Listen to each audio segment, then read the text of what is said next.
the external factors on an athlete, the pressures that an athlete puts on themselves because of A, B, and C, that might be the root of the issues that athletes face, where those issues come from. So for Simone Biles, it could be because of the pressures of representing America at the Olympics. And we'll never know, right? Unless she's on the podcast, which if she's listening, I'd love the opportunity to talk to her.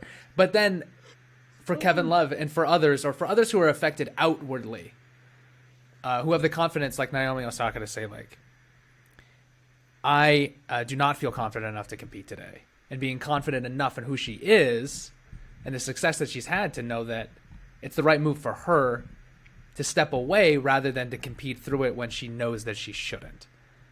And I think what I'm trying to solve here, both in this conversation and as a business, is why athletes will choose to seek performance coaching. And on the flip side, how can I best prepare myself and my coaches and the environment in which they're coming into when they're confident enough to seek that assistance. And it gets back to the root of the entire issue of mental health in this country is that nobody wants to talk about it. And when someone's confident enough in who they are to start having those conversations, nobody knows how to respond to them. And I'm just kind of confused at like, well, where we go from here, right? Okay, now a resource is here. Now what? What is next? A resource is here to provide this value and provide this assistance to people who need it the most. And then it goes back to education. But what is that education? What are we educating them on? How to deal with the symptoms or how to deal with the root? But we need to figure out the root first. Or else it's just going to be a circular argument until the end of time. Well said. And I think when it comes down to that root is like, okay, did you solve the problem or not?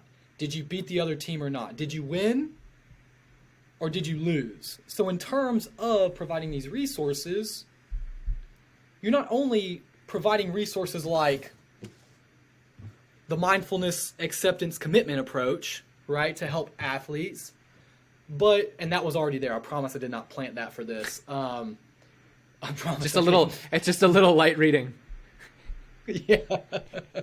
But you're educating the support systems, the structures, the people, the stakeholders of sport, of which the athletes are one, to change the whole narrative of it overall. Because at one point in time, it was about, did you win or did you lose?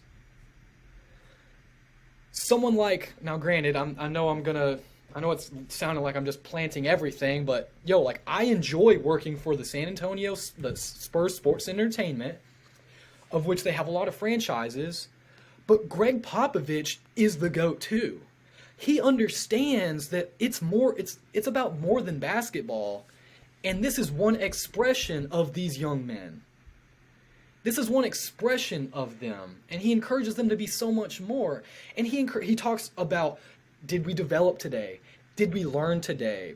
The sociology research shows us that sports develop people when it helps them expand their identity, not when it isolates or constricts their identity. Because when it constricts identities, then what happens? If you lose, you're trash. If you win, you're the greatest. But I'm sure a lot of folks who might be hearing this podcast, you and me, okay, you won, and then what do they say? Like, oh yeah, give yourself a day and it's time to focus on this, that, and the other. Well, like, why can't you celebrate the small wins during the game? Why can't you celebrate the small wins right after? And so really it shifting the narrative from win-lose to how am I developing based on the underlying deep-rooted values of who I am? It's about building an environment in which enables them to succeed. And that comes from the top, right? If the stakeholders are the athletes and the foundation is built from the athletic director, the coaches, the parents, the environment itself is conducive to the performance and the development and the well-being and the nature of the athletes, then it ultimately creates an ecosystem that enables them to succeed, but supports them with failure. And because fail is first attempt in learning. Sure. And so, like, when I look back on my career, won a national championship, what made that team so great was that top to bottom, everybody supported each other in the end goal. And there was a 100% focus and dedication to the person next to you and the person behind you and the person ahead of you for an ultimate goal. And when that idea becomes superseded by individuality and you put the pressure on yourself to succeed rather than putting your energy on the team to win, does that mindset ultimately lead to issues within teams or issues within athletes to where they feel like they have to do so much? I remember playing in the minor leagues and feeling like there was so much pressure for me in the third inning with a guy on second to drive him in. And I would say to myself in the batter's box, if I don't get a hit, I'm going to get released, thinking that would motivate me.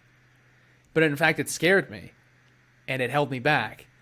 And it did not allow me to succeed. And what I learned from the best players that I got to play with was that they were in the moment, knew what they had to do, did their job, win or lose. They went back to the dugout and they put their helmet back. And they focused on, for a brief second, what they did wrong, how to improve, and ultimately the next steps in that process.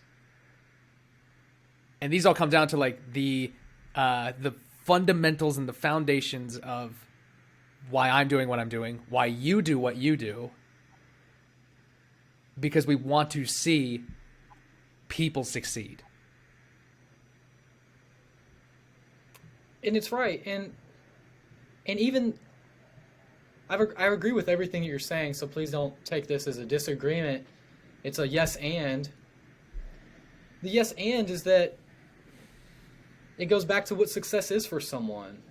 You know, granted, we've talked about, you said top down. Absolutely.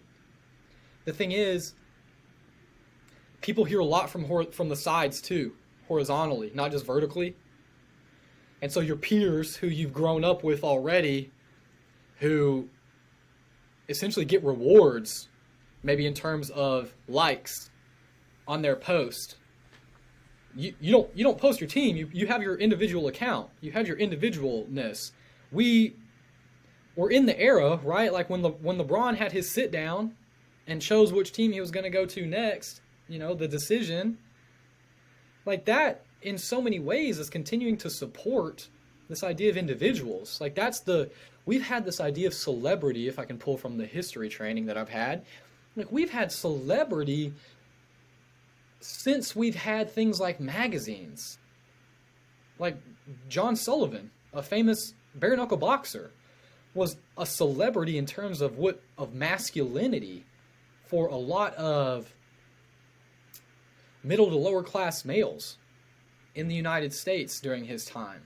Because what did he do? He was this person that espoused the values that all these individuals really had for themselves. Now, granted, he was a boxer. He wasn't on a team. But it's been that way for so long, and it continues in shades of it. And I think the day and age that we're in continues to push that forward. So not only is it the top down, but it's the sides, and it's again like it's extremely, extremely layered, and like you just have to start somewhere and show someone that really that process, right? That belief in yourself, that acceptance that yeah, you could get released, and I'm here, right now. Like yeah, I could not catch this pass. Right? I don't know, I'm trying to be diverse here. Like, I could miss this putt. You know, whatever it's going to be. Yeah, of course. And you could get hit by a truck tomorrow, honestly. But does that mean I'm going to stay in my house all day today and not try to explore the world as I see it?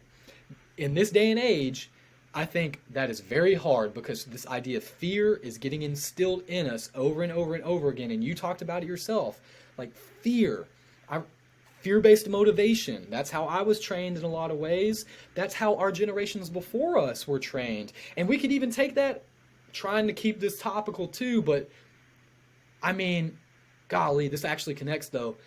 Again, Russia, at one point in time, it was Americans, like it was the West versus communism and democracy versus communism, and that was very fear-based. That like we have to win this for our way of life. Those individuals were in leadership positions. That has filtered down even.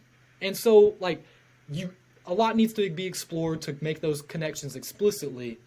But that idea of fear and not ideas of abundance and knowing that like, hey, like in a lot of ways in life, like you're going to get another chance, you're going to get another shot. Like this actually isn't the end. Like this is not make or break for you. Thankfully, we live in a world, we do, where that is the case for us most of the time.